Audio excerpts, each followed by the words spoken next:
नमस्कार दोस्तों। आज की कहानी में आपका स्वागत है।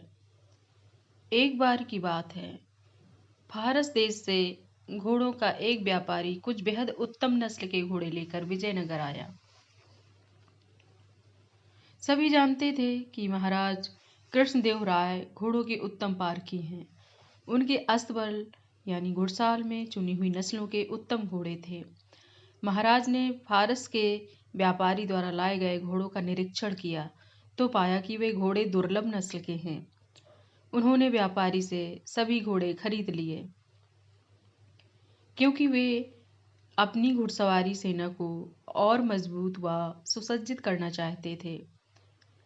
जब घोड़ों का व्यापारी चला गया तो महाराज ने अपनी घुड़सवार सेना के चुने हुए सैनिकों को बुलाया और एक एक घोड़ा देते हुए उसकी अच्छी तरह देखभाल और उसे भली भांति प्रशिक्षित करने को कहा। साथ ही यह भी कहा कि घोड़ों के प्रशिक्षण व भोजन आदि का सारा खर्च राजकोष वहन करेगा। तेनालीराम को जब पता चला तो वह भी महाराज के पास पहुंचा और एक घोड़ा अपने लिए भी मांगा। उसे भी एक घोड़ा दे दिया गया। तेनालीराम ने घोड़े को घर लाकर अस्तबल यानी घुड़साल में बांध दिया,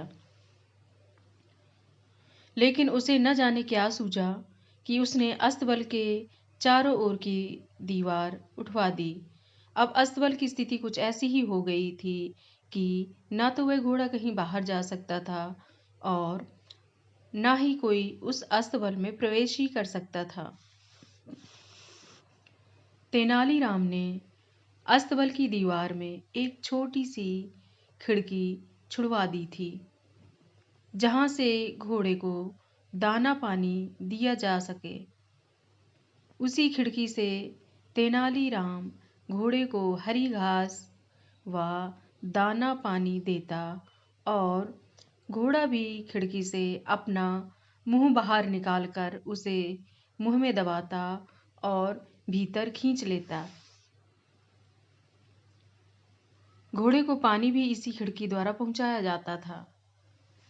करीब 1 महीने बाद महाराज ने घोड़े की सुध-बुध ली और यह जानने की कोशिश की कि किस प्रकार उसकी देखभाल व प्रशिक्षण का काम चल रहा है। तब सभी सैनिक अपने अपने घोड़े लेकर महाराज के सम्मुख आ पहुंचे। हष्ट पुष्ट व भली भांति प्रशिक्षित घोड़ों को देख महाराज बेहद प्रसन्न हुए, लेकिन तभी उन्होंने पाया कि तेनालीराम और उसका घोड़ा कहीं दिखाई नहीं दे रहे।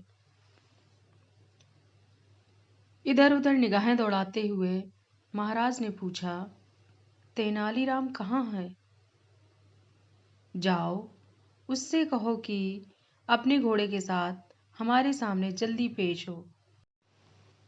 एक सैनिक तेनालीराम के घर की ओर दौड़ा और उसे महाराज का संदेश दे दिया कि जल्दी से जल्दी घोड़े को लेकर उनके सामने हाजिर हो जाए। लेकिन तेनालीराम अकेला ही चल दिया। उसे अकेला आया देख महाराज बोले, तुम्हारा घोड़ा कहाँ है? आज मैं सभी घोड़ों का मुआयना कर रहा हूँ कि उनकी कैसी देखरेख की गई है। जाओ अपना घोड़ा लेकर आओ। क्षमा करें महाराज, तेनालीराम बोला। आपने मुझे जो घोड़ा दिया था वह घोड़ा गुस्सैल है और अड़ियल है। मैं तो उसे अपने साथ यहाँ लाना चाहता था, लेकिन मेरे लिए यह संभव नहीं हो पाया। यह कहकर तेनालीराम चुप हो गया। यदि ऐसा है तो मैं कुछ बहादुर सैनिकों को तुम्हारे साथ भेज देता हूँ, जो तुम्हारे साथ जाकर घोड़ा ले आएंगे। महाराज ने कहा, नहीं नहीं महाराज, ऐसा हरगिज न करिएगा। अब तक घोड़े की देखभाल मैंने की है और मैं ब्राह्मण हूँ, इसलिए अच्छा तो यही होगा कि आप किसी पंडित या पुरोहित को घोड़ा लाने के लिए मेरे साथ भेजें। होठों पर रहस्यमय मुस्कान लाते हुए तेनालीराम ने कहा।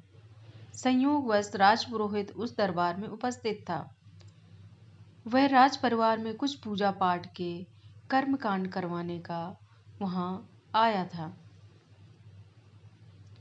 सुब्बा शास्त्री नाम का था पुरोहित। क्या तुम तेनालीराम के साथ जाकर उसके अस्तबल से घोड़ा यहाँ ला सकते हो? महाराज ने उससे पूछा।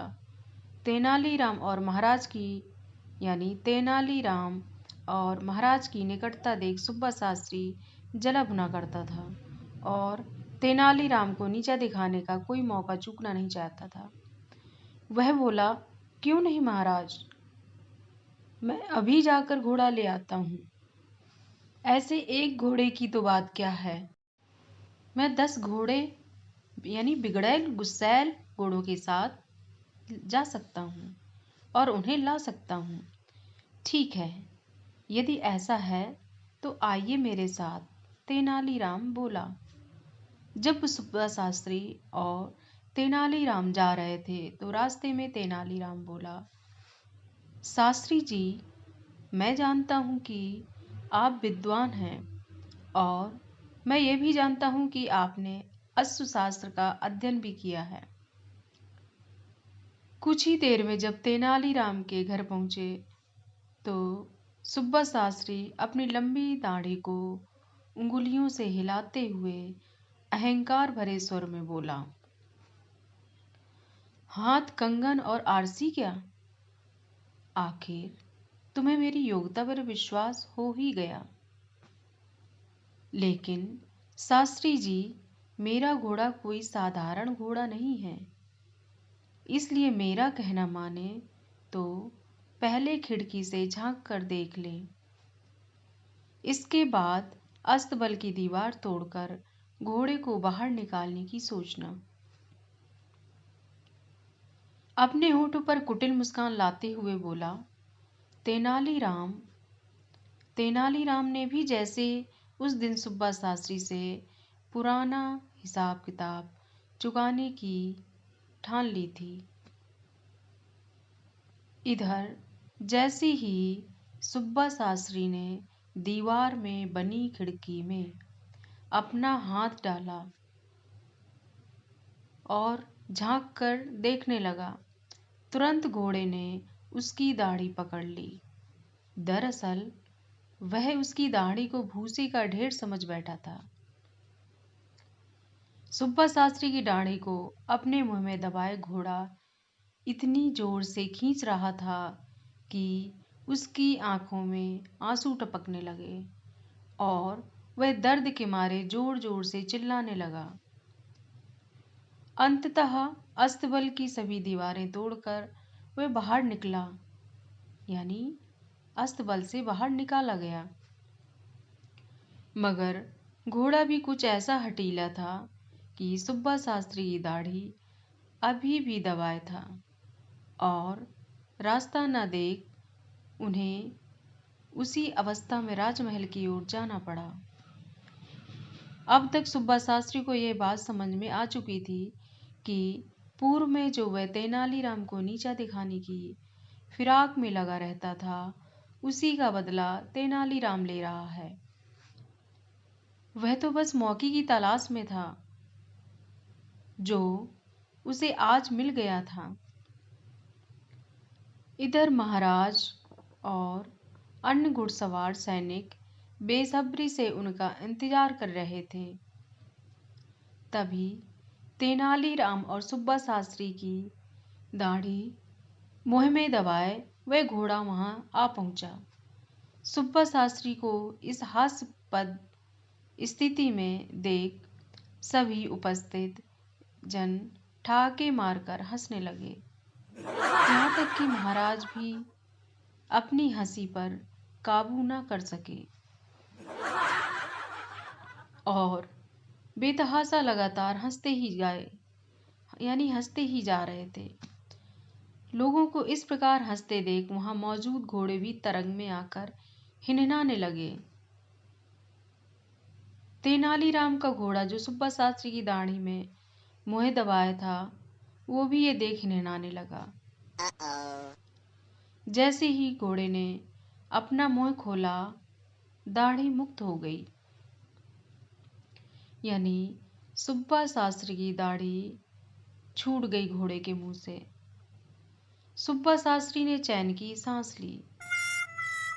तभी एकाएक अपनी हंसी को रोक महाराज गंभीर हो गए और बोले, तेनालीराम, मुझे इससे कोई आपत्ति नहीं कि लोगों को हंसाने के लिए हास प्रयास किया जाए, बल्कि ये तो अच्छा है क्योंकि हंसना स्वास्थ्य के लिए उत्तम होता है। लेकिन ऐसा प्रयास मुझे स्वीकार नहीं है जिसमें दूसरों को पीड़ा या कष्ट होता हो। तुमने सुब्बा शास्त्री जैसे विद्वान के साथ जो सुलूक किया है वह कतई शोभा नहीं देता। ये सरासर शास्त्री जी का अपमान है। मैंने तुम्हारे दिमाग में छिपी किसी खुराफात का यानी इस खुराफात का अंदाजा उसी समय लगा लिया था जब तुमने मुझसे घोड़ा मांगा था, वरना तुम्हें घोड़े से क्या लेना देना। चलो अपनी गलती के लिए शास्त्री जी से क्षमा याचना करो। लेकिन इससे पहले कि तेनालीराम क्षमा याचना करता, सुब्बा शास्त्री आगे बढ़कर बोला, महाराज, तेनालीराम का कोई दोष नहीं, यह निर्दोष है। दोषी यदि कोई है तो मैं हूं। मैं तो हमेशा तेनालीराम को नीचा दिखाने की फिराक में लगा रहता था और कई बार तो मैंने इसका अपमान भी किया, लेकिन मेरे दुर्व्यवहार को यह बेचारा चुपचाप सहन कर गया। एक शब्द तक मुंह से नहीं निकाला, यानी इसने कभी उस चीज का जवाब ही नहीं दिया। ये सब मैंने ईर्ष्यावश किया। इससे जो कुछ भी मेरे साथ किया अच्छा ही किया। दरअसल आज तो कुछ भी हुआ उससे मेरी आंखें खुल गईं। तेनालीराम ने मुझसे सद्राय यानी सही राय दिखाई है। अपनी बात समाप्त करते हुए सुब्बा शास्त्री ने आगे बढ़कर तेनालीराम को गले से लगा लिया। वहां उपस्थित महाराज और अन्य सभी उन दोनों को गले मिलता देख बेहद प्रसन्न हुए।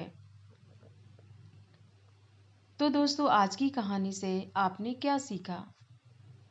कमेंट्स के माध्यम से ज़रूर बताना।